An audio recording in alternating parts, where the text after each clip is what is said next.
Okay, before we go do the overview for this week, um, this is my plea to students that are currently failing the class. If you know someone that's failing, there's just a lot of F's. So I'm trying to do everything I can, calls home, custom assignments, catch up assignments, so that week 5 was just a review so people can get caught up.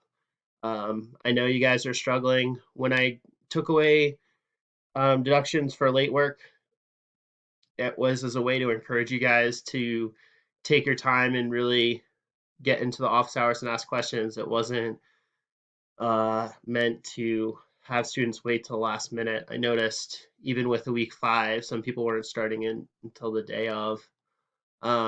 So, but I want to get you guys through this. So whatever it takes, it means customizing the assignments, cutting them down.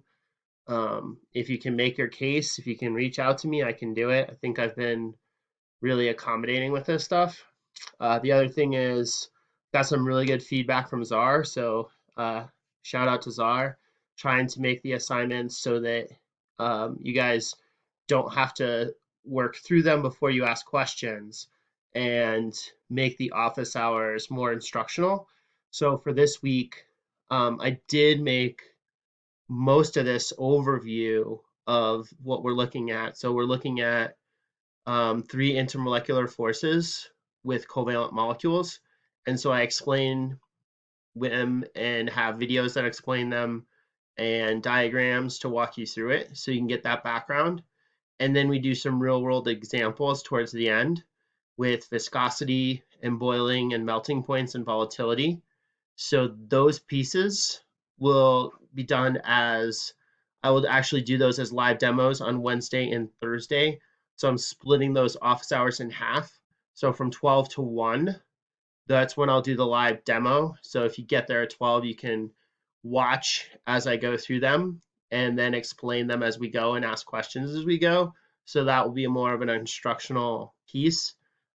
It's still contained.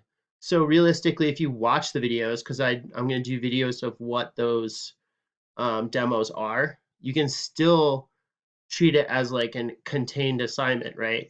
So if you don't have to show up at those office hours, but you can. So hopefully that helps. And again, shout out to Zara for giving that detailed feedback. That was really helpful to me. That's the first time I've gotten any kind of detailed feedback other than I don't understand, I'm lost, and that kind of stuff. So it actually really helped me out. So there are 3 things to go over, right? So there's the introduction video you're watching now. And I tried to make this document the central piece, so you start from the document and go from there. And then there's a video for each of the intermolecular forces, each of the 3, right? And then there's 2 videos for the demo. And again, Wednesday and Thursday, I will be doing those instructions live from 12 to 1, so you guys can follow along. It'll probably be pretty chaotic with my kids running the house, but we'll get through it. All right, thanks a lot, guys. Please try and get in your work. Um, so my grade book doesn't look so depressing. All right, miss you guys.